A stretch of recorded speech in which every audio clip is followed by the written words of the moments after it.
Hello. So I'm really happy to see all these faces here who love jazz or want to learn more about jazz. And thank you so much for being here. And I don't want you to forget that afterwards, downstairs in Emerson Hall, named after Ralph Waldo, we're going to have cookies and coffee and treats. But we're just glad you're here. This is part of our Walter's Garvin Lecture series. And this man here is with our music crowd here at church, and he is awesome, fantabulous, man about town. How's that? But I would like for you to say just a couple more things. But he's a man about town. Yeah. With a partner, so he's not free. He's not free. But yeah. So let's just do it. Great. All right, thank you so much. Thanks, hey everybody. Oh, okay. Hi. We're going to have a free will offering at the end going out the door. Free will offering. I think it's for the music department right here. Yes, it is. Besides that, okay, thank you. And we're also going to have a book that I think will sit on the round table where the flowers are. That if you want, you can, sign that you came and say any comments you have, and if you want to leave an email or contact to know about future concerts of this type, you can do that too.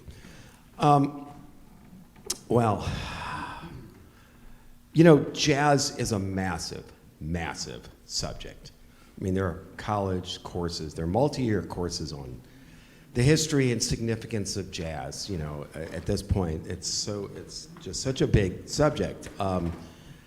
All the musical things that led up to it, all the cultural things, and all the ramifications that jazz has had in American society and around the world. To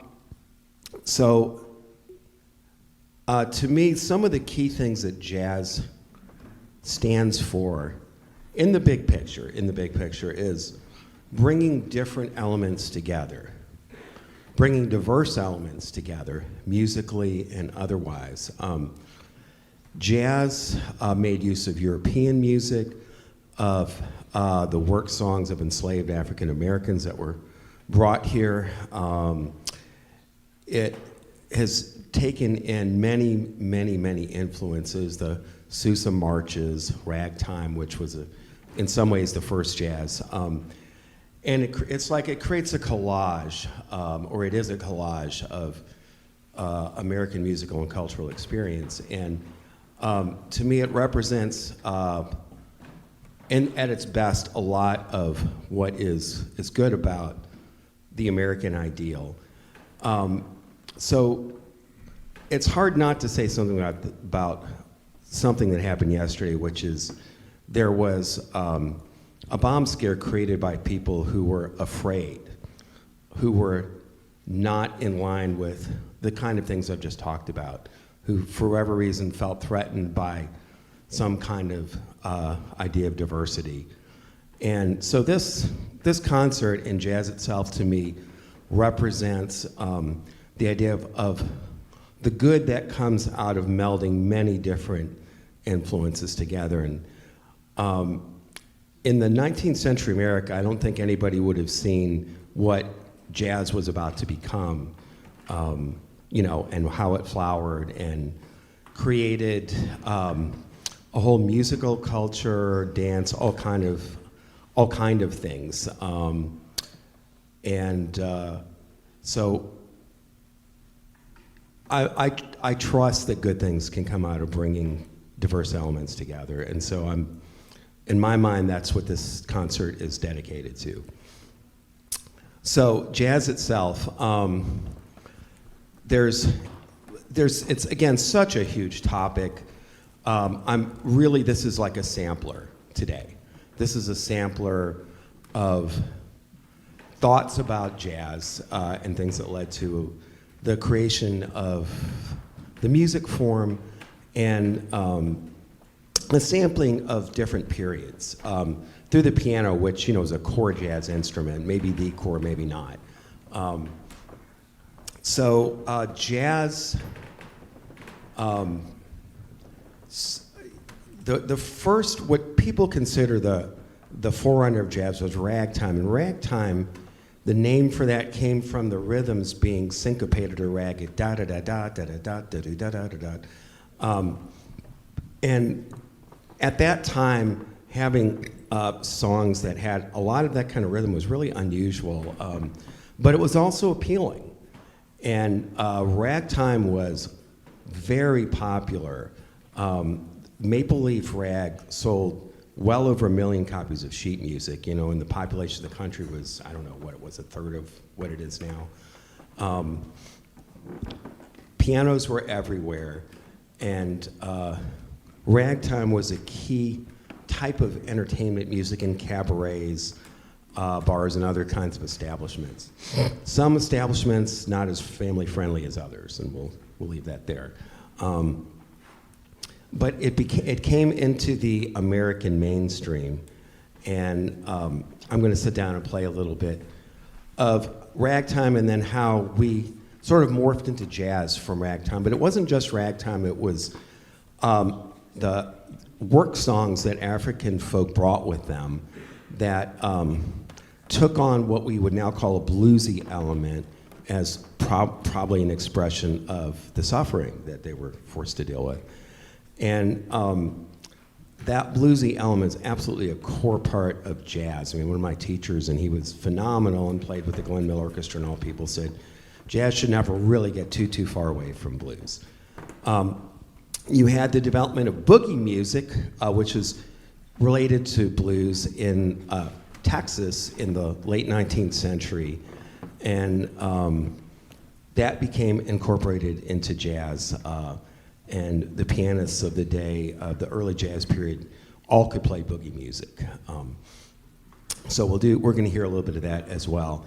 So one of the other key parts of what defines the sound of jazz, we could go a long ways on that, but one of the things is what's called the triplet feel, which is the key to swing. So like if you hear like this in the mood, doesn't sound quite right, but if we go to, and you can swing dance to that, right?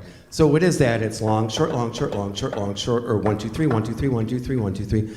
And that rhythm, by the way, is the same in poetic verse as the iambic. Like, I think that I shall never see a poem lovely as a tree. So, and I'm going to sit down and play an example too, but like Irish jig music and other kinds of music have made use of that rhythm. So none of the elements I'm about to describe are totally unique to jazz, but they sort of formed a conglomeration to create something that was unique and identifiable.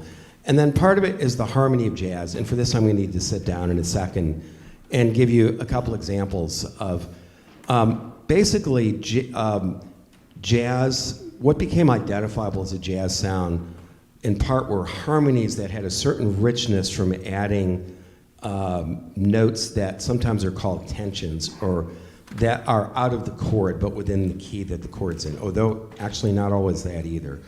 So those kind of chords had been developed in European music in the 19th century. Duke Ellington said that jazz is sort of the meeting of European classical harmony as it was evolving and the music from African American or black churches, including blues. But composers like Debussy and Ravel were already using a lot of chords that on their own are very identifiable as jazz. So let me sit down for a second and show you a little of that. Can everybody hear me okay? Okay.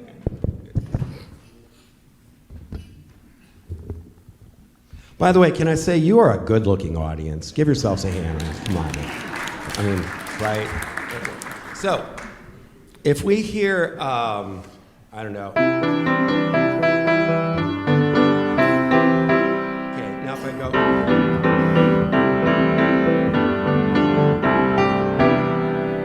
Now, you don't usually hear it like that. I'm not saying it's better, but it's like, oh, you're kind of jazzing up the harmony, right? So, like, let's call it a triad or a three-note chord.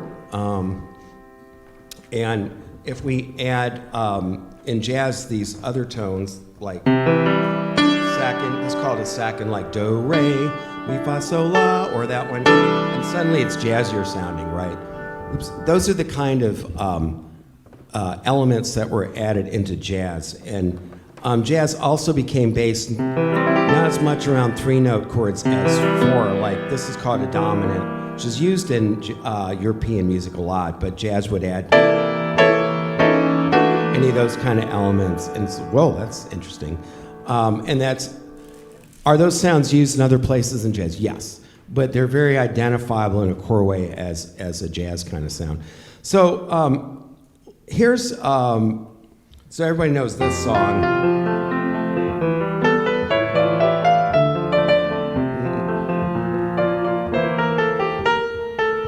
It's one of the better ones I've written, I feel like. I always get in trouble with Paul McCartney. Now, if I play it, so that's in conventional harmony. It's not that it needs anything else, but if we do this.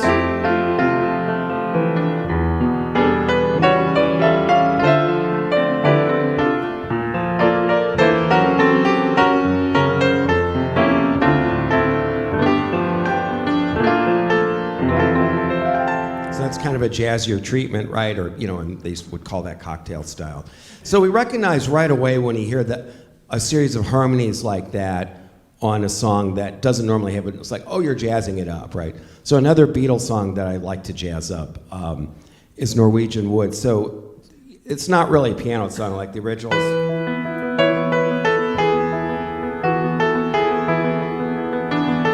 Something like that, right? So I'll do like...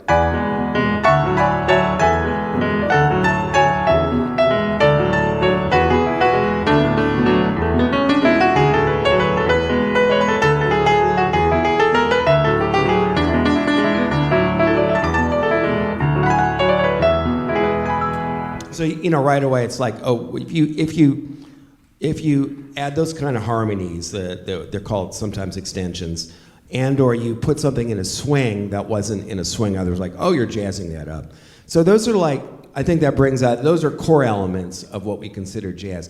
Now, jazz has evolved over the last 50, 60 years to where there's a lot of things that are called jazz that don't necessarily have a swing. And I mean, going back to... So like, songs like that, Latin songs, they're sort of within, you could say they're Brazilian American or Latin, but they also have a jazz context for sure, and the chords are jazzy. So in the 60s, we started to see people experimenting with bringing rock and funk elements into jazz, which also led to a lot of songs that had a jazzy flavor, but not really the swing feel. So swing is sort of a fundamental element of jazz, and yet you can have jazz without it, for sure. So I was saying about other cultures using this da-da-da-da-da-da-da. So like...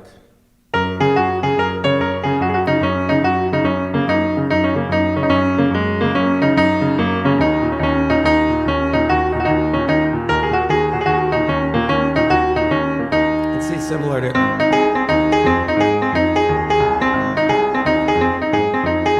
I mean, there's quite a lot of overlap, between that sort of thing. So we were talking about ragtime before. The early composers of ragtime were African Americans, of course, Scott Joplin being the most famous.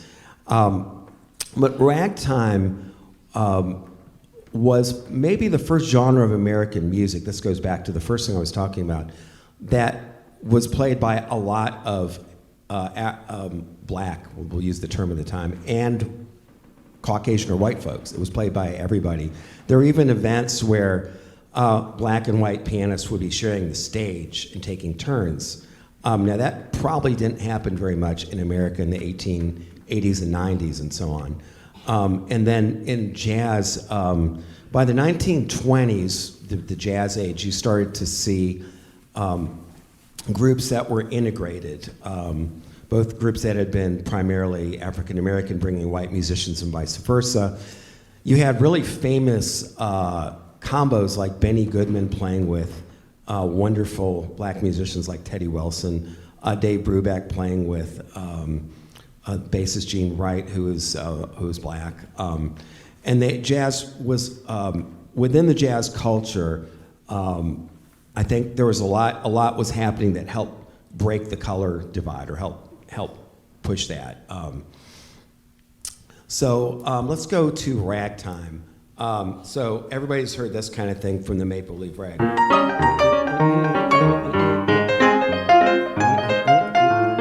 already jazzing it up, hold on.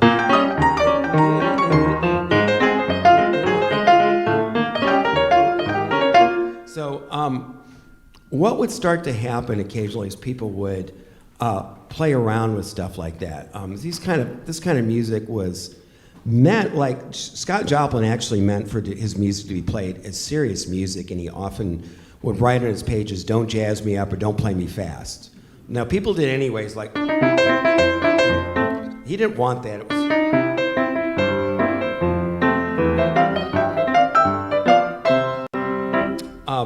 but you know, the music was so fun that jazz musicians, pianists in the 20s would have competitions to see who could play Maple Leaf Rag the fastest. But you would also start to see people playing around with the syncopated rhythms. So like taking that's the bridge or second part of Maple Leaf I was playing a bit of. So.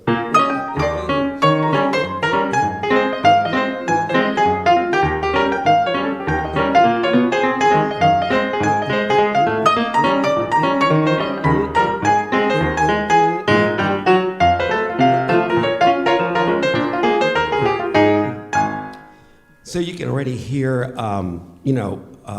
the movement toward what became the jazz sound of the 20s, which for piano was called stride. It was a variation of ragtime with some more colorful chords and more rhythms, and also use of runs and other things on the piano. So I'll play an example.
So like jazz pianists of the 20s, many who were wonderfully capable pianists and could play classical music too, started to use more of the piano and do what were called runs, like things like this, or just regular arpeggios. And you know, started to, and this is part of, I think, one of the identifiable characteristics of jazz too. There's playfulness about it. Even in ballads, people are looking to experiment, see what they can come up with. So today, you can go to a jazz jam session and play Autumn Leaves, and there could be all kind of ways people do it. Like when I've started that, sometimes I'll do this.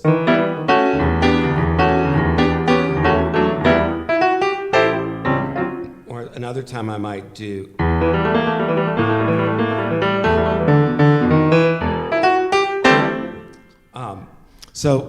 There's, even though songs like Autumn Leaves have been around a very, very long time, people are always looking for new things to do with them. So that's part of the hallmark of jazz, is experimenting, and that can involve bringing in instruments that we hadn't thought were jazz instruments. They're jazz bagpipe players, bringing in genres or music. elements of music cultures that aren't American, like in East Indian music, Japanese, and seeing what people can come up with. And this relates to another element, which is improvisation. That is, most of the time, that shows up as we have a melody and chords, and then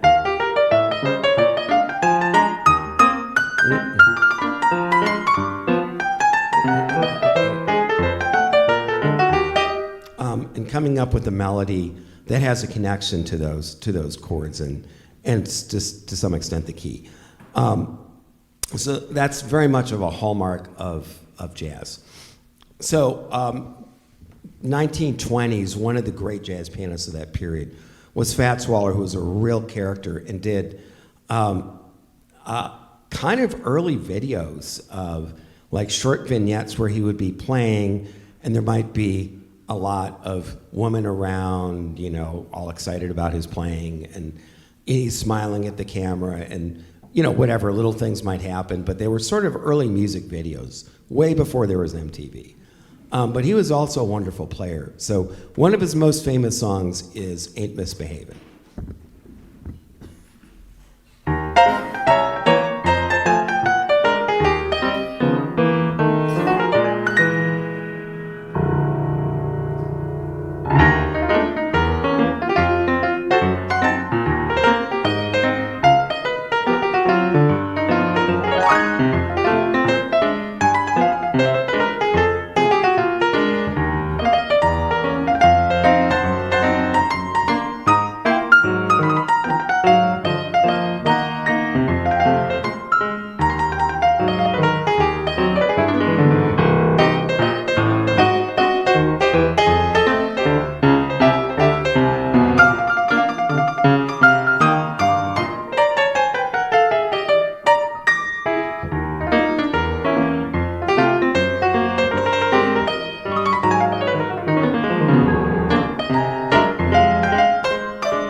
Thank you.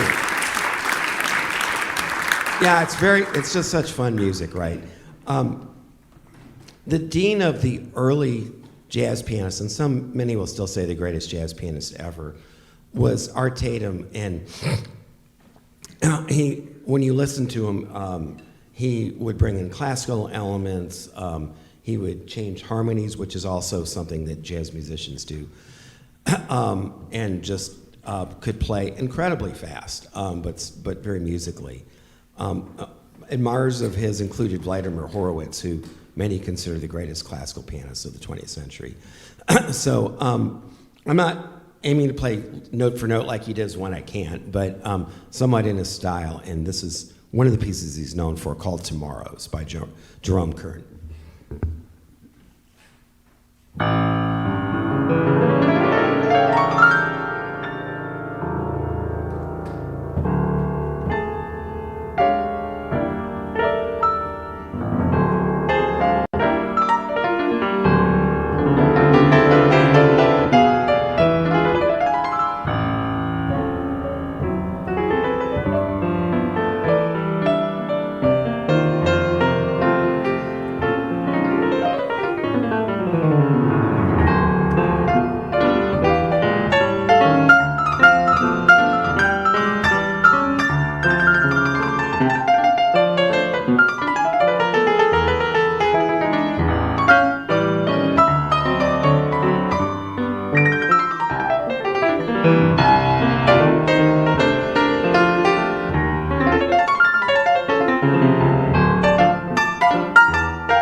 Thank you so much. So I'm going to be playing a lot of different pieces, and again, that's the subject is so huge. This is just a sampling. But I'm still going to try to do a lot of different styles and ideas that were significant, and I'm going to be leaving out some because there's just so much to jazz. So I'm going to be the versions are mostly going to be shorter than I might do otherwise. So thanks for hanging with. So Art Tatum kind of encompassed the 20s, 30s, 40s. The 20s were called the Jazz Age, and it was interesting to me. It's a real cultural flowering in America. There was a literary thing going on with F. Scott Fitzgerald and other writers. The Harlem Renaissance was sometime around then. You had just a whole different culture emerging with the flappers and how women were suddenly dressing and presenting themselves, and the kind of dancing that had a lot of freedom to it and was different. And jazz was very central to that. I think jazz typically embodies an idea of freedom, including freedom of expression. And so I think it's not an accident that the Jazz Age, what was called the Jazz Age, was also an age not just of jazz music, but of an explosion of creativity and new ideas and new possibilities. So the 20s led into, in jazz, what became called the big band era, 30s and into the 40s, the World War II era. You had, Duke Ellington, Glenn Miller, so many bands playing around, and they became more interested in, or some of the bands, certainly Duke Ellington's, in creativity, in stretching the boundaries of sound, trying different things. But they also wanted to produce songs that could be played on the radio, at least some, and that people could swing dance or do other kinds of dance to. So one of my favorite songs of that era is this one, and I think you all know it.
Oh, thank you.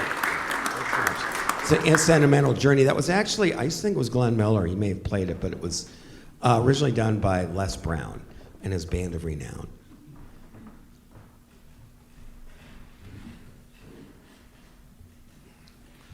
So I mentioned Duke Ellington, who, besides having what may have been the best big band of his time, wrote, I think, something like 3,000 songs.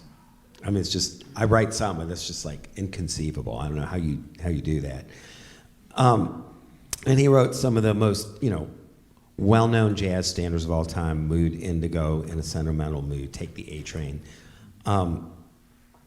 So I'm going to play one called Prelude to a Kiss, and it very much embodies jazz idea of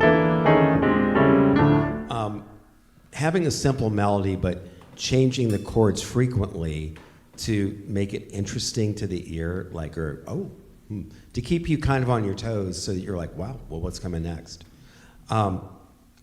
This is going to be the first of a number I'm going to do today where I'm going to play a song by a well-known artist, and then I'm going to play something I wrote that I didn't actually originally intend to be a takeoff of that person's style, but after I came up with the song, I was like, oh, that kind of sounds like Ellington or Thelonious Monk. So I'll kind of pause or nod my head when the change comes to my song, but you'll be able to tell it's a different melody. So the song that I'm going to play in conjunction with, excuse me, Prelude to a Kiss is called "I'm So All Alone," and it's not even that I felt like that when I wrote it. It's just I came up with that melody and it seemed to like the title matched it. So, but here comes Prelude to a Kiss first.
Thank you.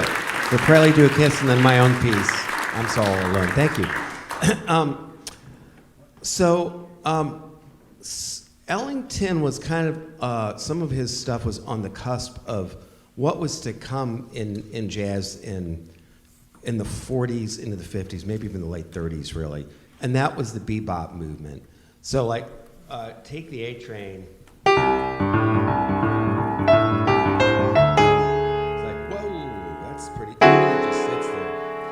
That's a very intense dissonance called a tritone, and which was very emblematic of the kind of music that was coming.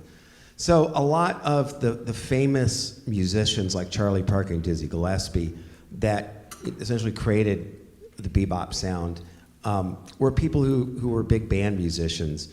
And they, at some point, just started to get tired of playing dance gigs with big bands. And even though they would get a chance to solo and show their chops, they were ready for something fresh. And I think that's really like jazz kind of took off because I think it just matched in the teens when you started to have Dixieland, you'd had ragtime, and you were starting to have kind of proto-jazz. People were ready for something different. And bebop was a movement actually that probably wasn't as much from the culture as from the musicians. And it changed jazz profoundly. So jazz in the 20s, 30s, and 40s, essentially all the popular music was swing music or sometimes Latin, but something that you could relate more or less to jazz. And with the advent of bebop, that came to a stop. And so we're gonna quickly explore why. So a lot of bebop songs were written based on we call it changers, the chord movements of other popular songs. So for example, this is Whispering, which was a big popular song in the 20s and probably 30s.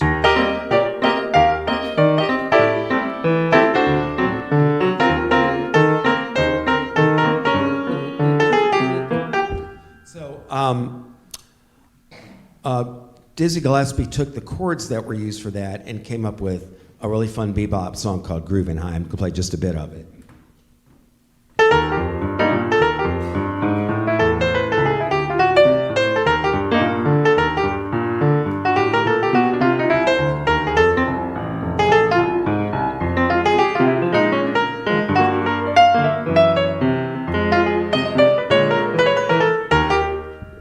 All right, so right off, it's fast, and it could even be.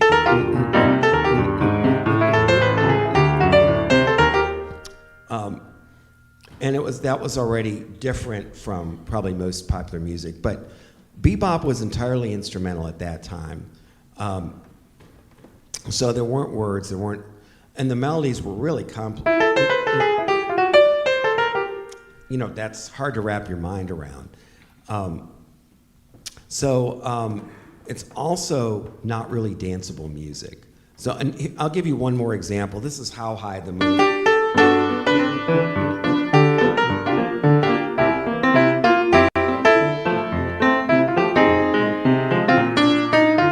So many of you probably have heard that.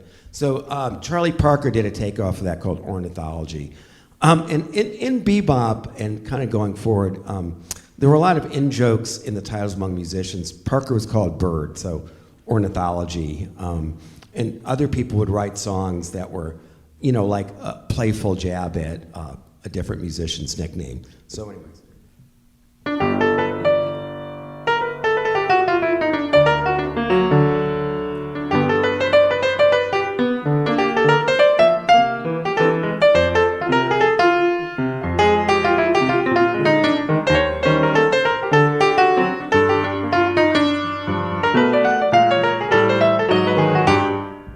Kind of a very abbreviated version, but again, it's not a kind of melody as compared to like that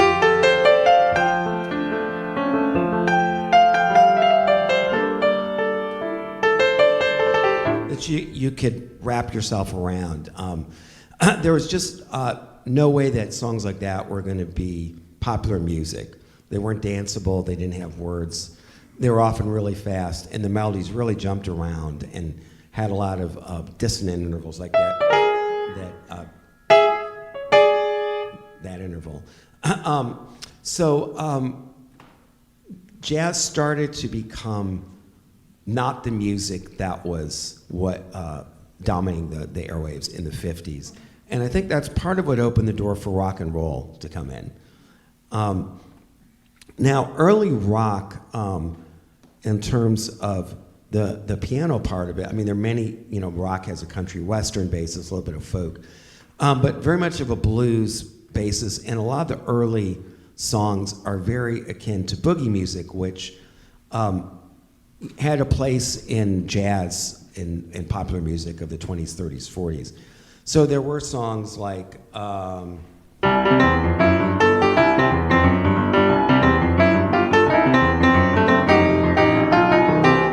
Boogie Woogie Bugle Boy and Chattanooga Choo Choo, other songs that used boogie basis. Now, interestingly, a number are train songs. And boogie music was evidently developed in Texas by people in work camps, some situated around the railroads. And a lot of people have noted, like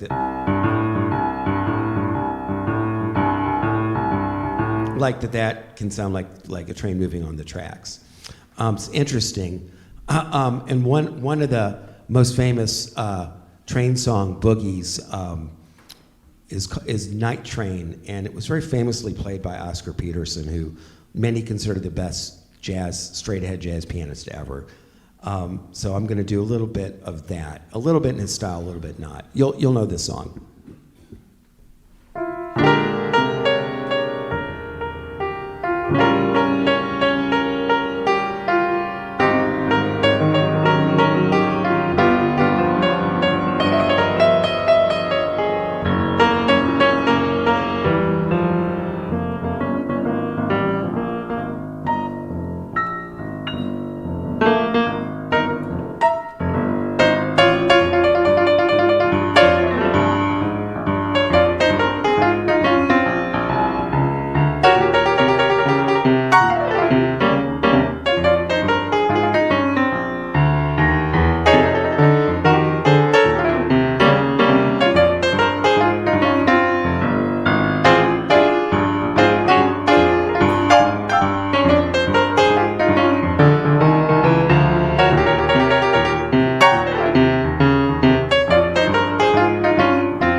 Thank you.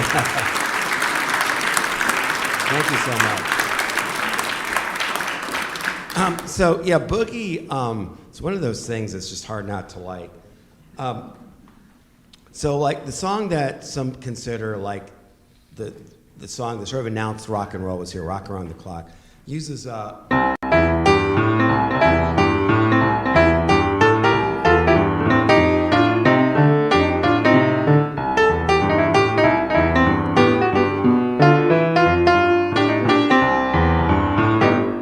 a lot of the early rock piano, if you listen to it, even on Chuck Berry songs, Little Richard and folks, they're doing that sort of thing.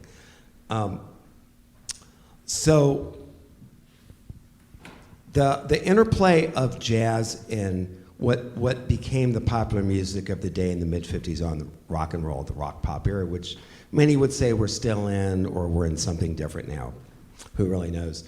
The interplay is very interesting. Even after jazz was not the popular music of the day, there were still instrumental songs and groups that would become popular. Herb Alpert and the Tijuana Brass, not exactly jazz, but a little bit. Sergio Mendes in Brazil. 66 had songs that had jazz influence, and some were instrumental. In the 70s,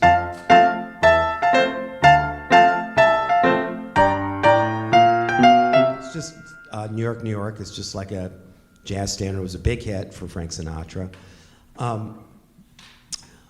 The interplay is very interesting, and George has said maybe that we'll do another jazz-themed concert next year, and if we do, that might be a theme that I'd like to explore. It's quite interesting. A lot of people growing up as boomers, not that that's relevant to anybody in this room, but grew up with, they may not have grown up with jazz being the main thing played on the radio, they might have. But you all heard,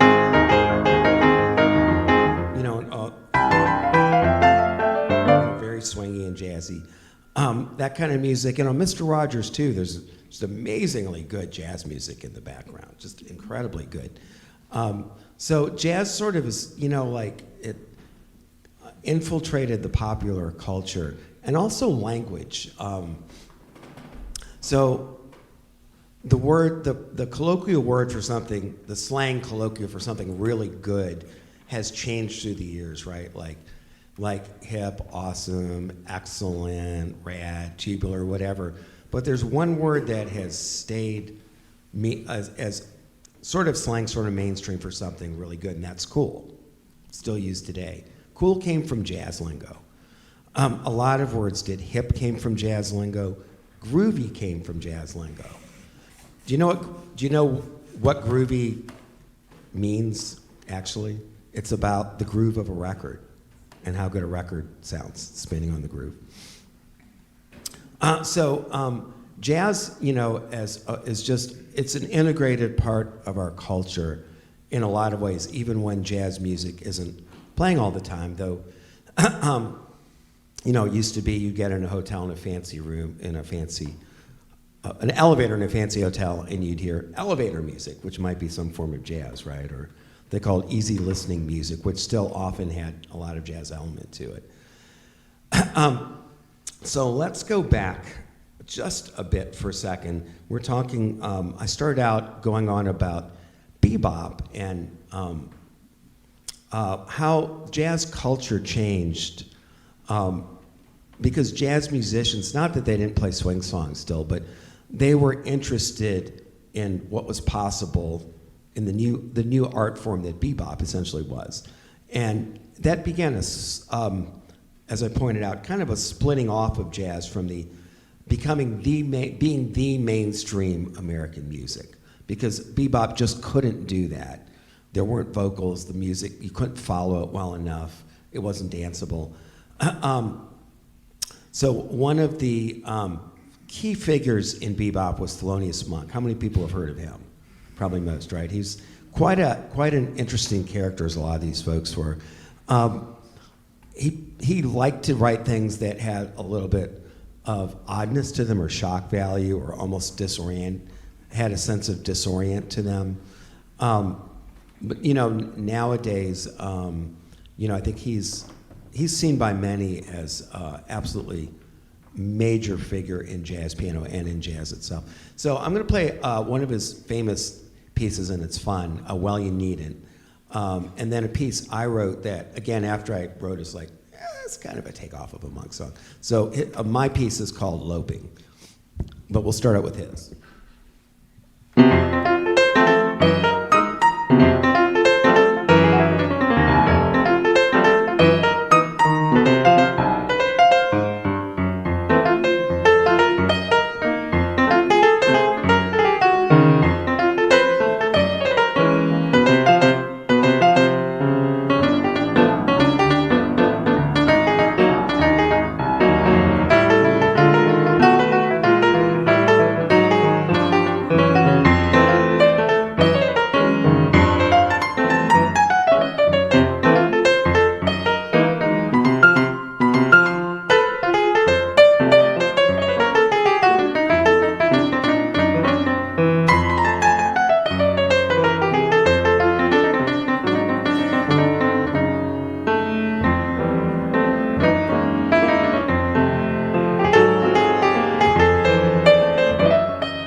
Thank you very much. It was Well You Needn't by Thelonious Monk, and then followed by my piece, Loping.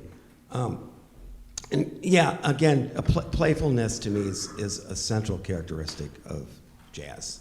So Monk had a lot of that.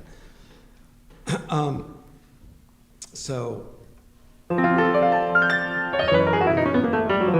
what you do when you're not sure what you're going to do next. Yeah, I actually had these notes written out, and it's like, nah, we don't need no stinking notes here. Moving through into the 50s, there started to be other kind of things happening in jazz besides bebop. Part of it was, well, we've explored that path, and let's see what else there is. One of the big names in the 50s, and he started out as a big band musician, was Miles Davis. And Miles experimented with all kinds of things.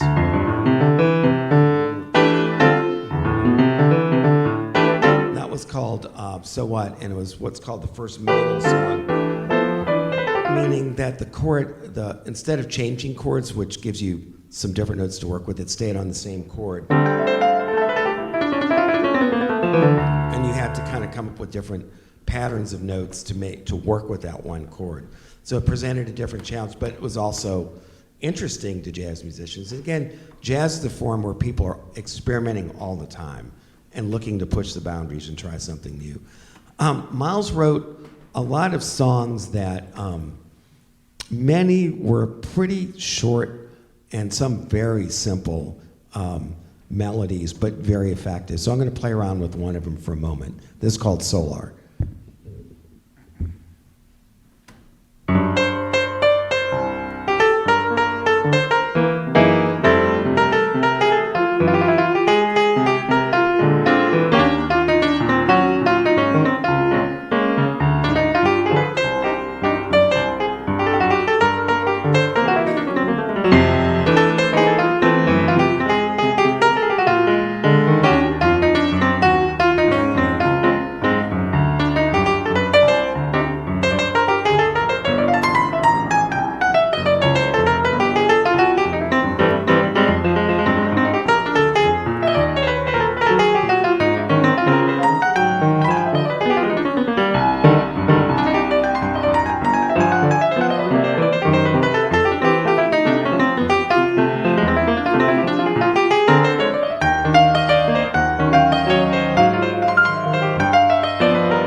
That's all. Again, these are really brief versions of songs that really deserve a lot longer treatments. But we're doing kind of a sampling here today.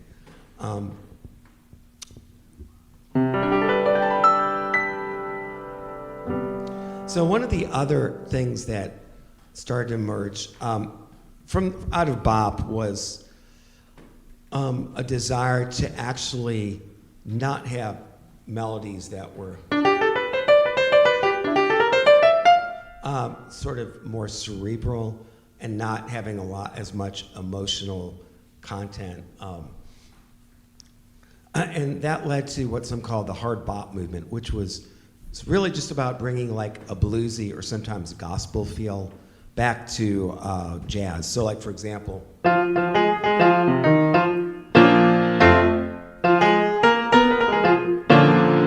that song, which a lot of people recognize, is called Moaning. So really, a really good example of that. My favorite song in that genre is the work song. It's also one I think a lot of you will recognize.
Yeah, it's such fun music. It's some of my favorite jazz. So I talked a little bit before about the interplay between jazz and a modern culture, and one of the really interesting things to me is that the first sort of large-scale youth counterculture, the beatniks, adapted jazz as their cool music. Like, probably to be a beatnik, you pretty much had to like jazz, and Jack Kerouac, and poetry, and dressing in black, and that sort of thing, right? But jazz had been mainstream music, but now, because popular music was not really usually jazz anymore by the mid-50s and on, it could now become an identifier of of a group. This is our thing. We're into jazz. You're not. Jazz by the 50s had started to become more identified as music of intellectuals or thinking people, that sort of thing. Not entirely, and there was still popular jazz music to be heard on the radio, but it started to move that way a little bit. So I think, to me, that's really interesting. And then the successors to the beatniks, the hippies, right? And nobody here knows anything about hippies, probably. But if you did, they took on rock and roll music as their identifier. And, jazz, for a lot of folks, was like, well, that's what my parents, the Squares, listened to. And there was a difference, too, that rock and roll was created by young people. It was the music not only that they listened to, but they were the people making it, right? You know, they were people in their 20s. And the beatniks weren't necessarily musicians themselves. So anyways, the interplay of music and culture, I think, is just so fascinating. So we're kind of looking at, you know, sort of made our way up to the 60s here. You started to see a lot of different new explorations. One was something called free jazz, where people would just simply improvise freely. It might be a single person, and a famous pianist who did that was Cecil Taylor. Or other musicians, John Coltrane, of course. Some would do it collectively. And it was an attempt to transcend structure and rules and try to get at something more elemental or basic or real or even transcendent.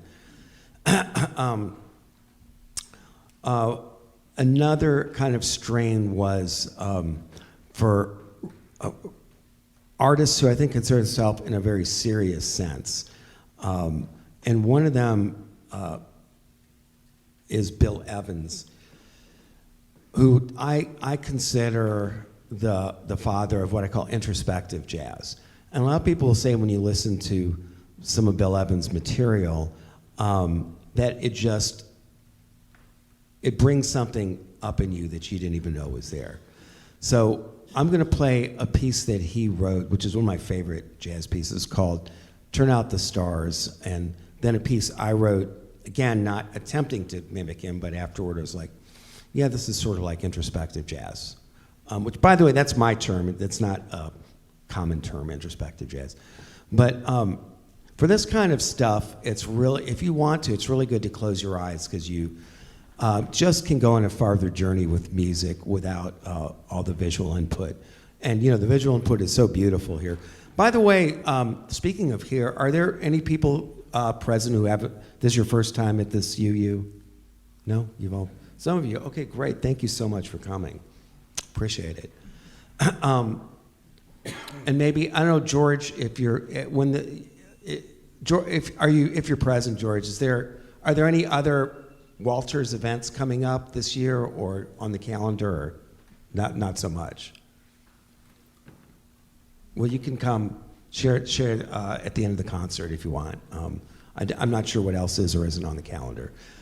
One of the things happening here, though, the music department is pretty lively, and we have an open mic now the last Friday of each month. I think it's starting at 7, am I right? If anybody knows for sure. Is that 6? 6, okay, it's starting at 6. Sign up is 5:30. We've only had a few of them. The last one we had like 23 acts, most of them people not connected to UU, and we had jazz, we had hip hop, we had poetry, we had everything. So that's a free event also offered to the community, as you know, musically from UU. I also happen to be part of a 5-piece band called the 20s, and we play some jazz and other things.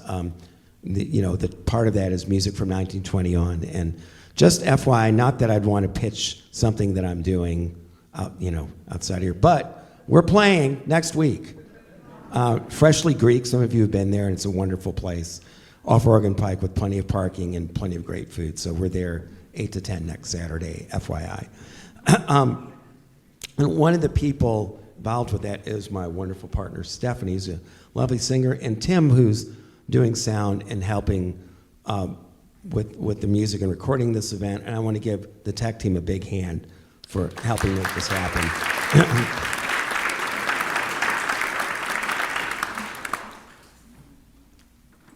So this, coming back to this, so this will be Turn Out the Stars by Bill Evans.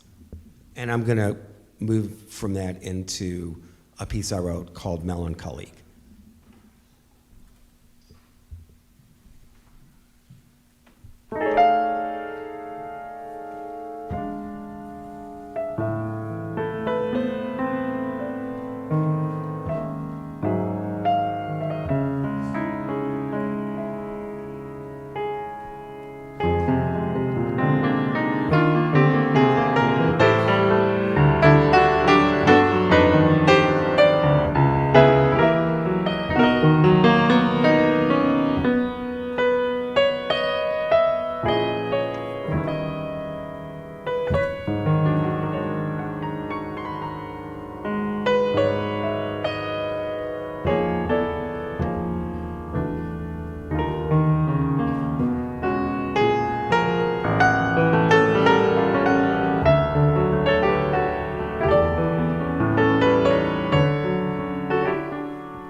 Well, thank you. Thank you.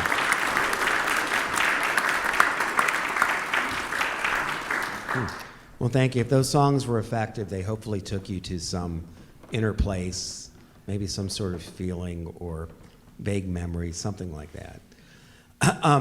So, in the 1960s, one of the things that happened in piano was the development of non-piano keyboards reaching a level where they could be of some playing use. And in particular, the Rhodes electric piano. And my keyboard, it's not a Rhodes, but it has a sound of that type. So we're going to move over there for a couple songs.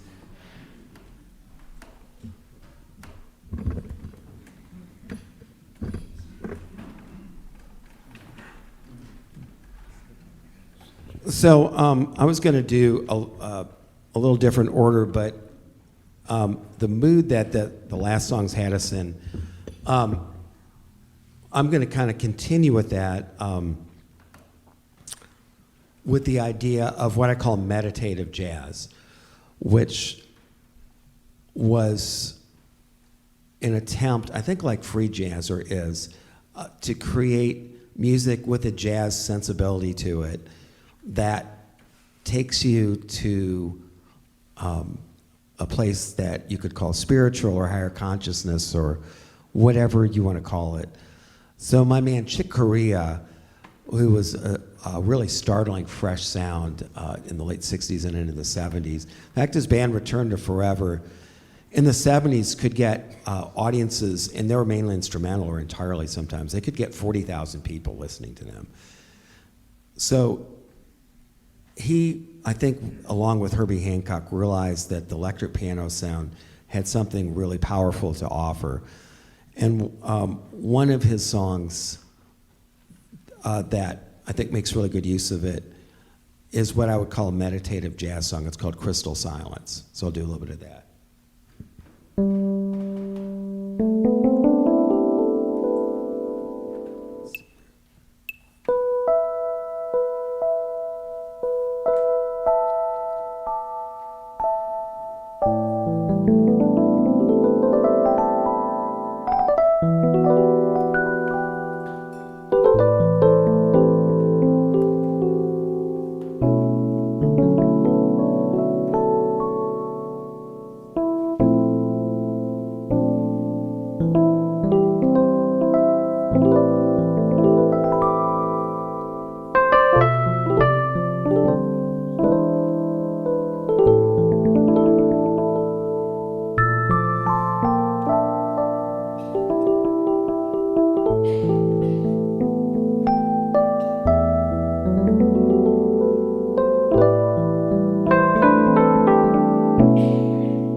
Well, if you listen to Chick's version, it's not exactly what I did, but that kind of feeling, I think, is there in his playing, and it's sort of implicit in the song. So I'm going to play you one I wrote that has, to me, that sort of intent, and I call this Indigo Night.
Thank you very much. So what do my original songs have to do with jazz history? Sadly, little. I wish they had a... But hey, it's been fun to kind of bring some of them out. I haven't really had a lot of opportunities. I've had a few to sort of do a number of them at a concert. So thank you for indulging me with that. So we were talking about Chick Corea. One of the interesting things that he did, besides doing some wonderfully floaty, atmospheric pieces of that, is using, bringing jazz together with Latin and rock, which was sometimes called fusion. And so I'm going to play you one of his songs of that type called 500 Miles High. And then I'm going to go from that into a song I wrote very, very much influenced by his style, but a different song called Latin Blue.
Thank you very much. Thank you. Yeah.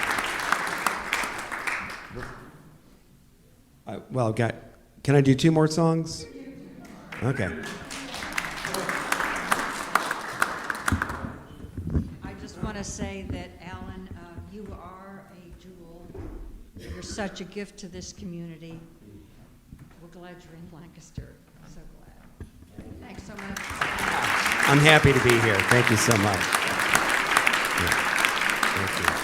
And thank you guys for coming today. So, again, this is just a sampling, and right, like we're in sort of like the early 70s. And, you know, there's a lot more jazz that's happened since then.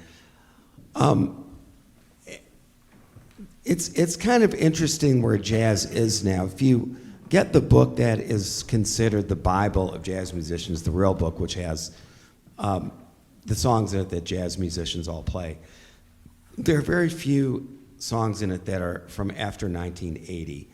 And it's not really that they're not good songs still being written. I think there are. It's just something has just changed in the way maybe songs are communicated or how the jazz cultures and communities are.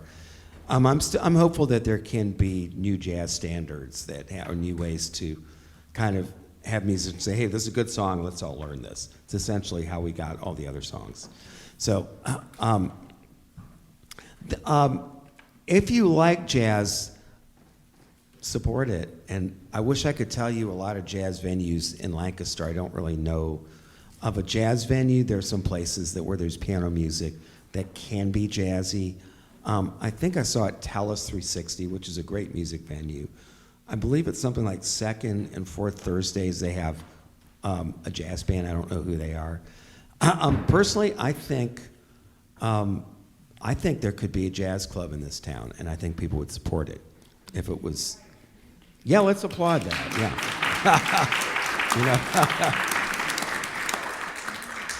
You know. Yeah, my friend Vince has come here from Portland, Maine, and they have jazz scenes there. I don't know that it's that much bigger than Lancaster.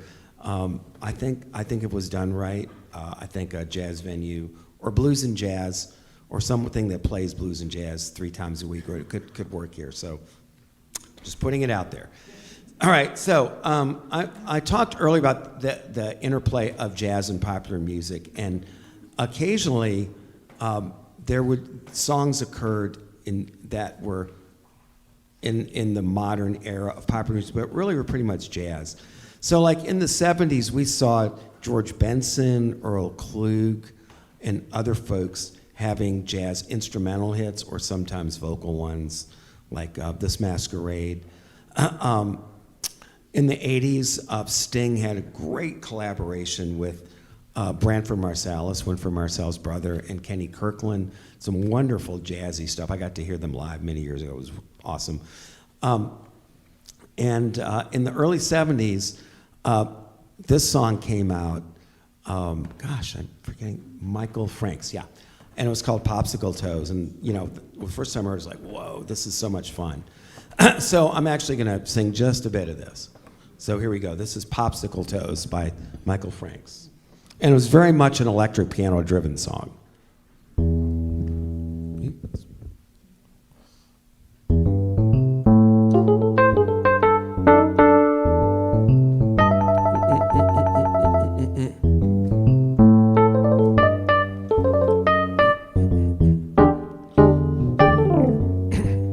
And when God gave out rhythm, sure was good to you. You can add, subtract, and multiply, divide by 2. I know today's your birthday. Did not buy no rose. I wrote this song instead, and I call it Popsicle Toes. Popsicle Toes. Popsicle toes are always froze. Popsicle toes. You're so brave, to expose all those popsicle toes.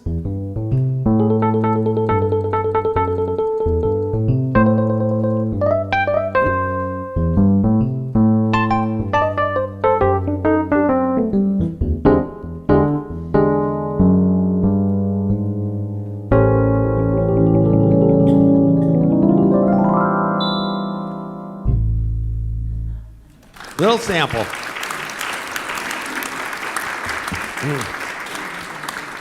Wow. And they're all like, hey, he can sing too. Who knew? Not like my partner, Stephanie, but, or Eli, right? And I want to thank Eli too, even though he's taken a well-deserved day off to go have fun at the anime convention. Woohoo.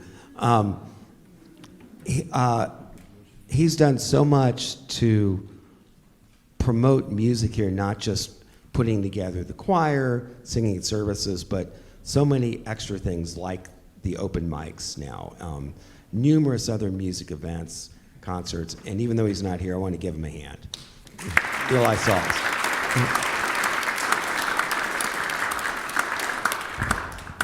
Also a member of that up-and-coming local group, the 20s, too, that I think is playing next Saturday, Freshly Greek, so they say. So, I'm going to go back to the piano. Hold on.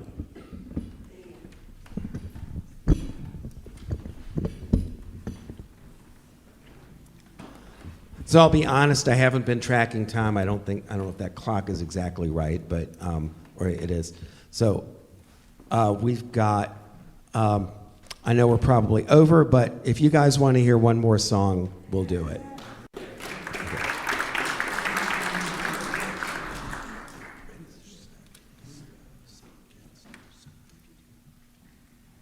Okay, got it. Okay, yes. So this song is a really good example of a song that, this was popular after the sort of big band jazz age had kind of, disappeared or given way to the rock and roll era. And it has one of the most identifiable hooks or riffs in all of music. Once you hear it, it's like, oh, that song. I mean, it takes like 3 seconds. So you'll know it, but I'm going to play around with before we get to the intro, and then you're going to be like, oh, yeah, that song. So thank you again for coming today. There is a reception after, and we also have a book. Is it set up outside? It's out by the flowers. By the flowers. If you want to, leave your name and any comments you had on the concert, you're welcome to. If you want to leave an email for future concerts, jazz events, what have you, feel free to. And thanks again for coming.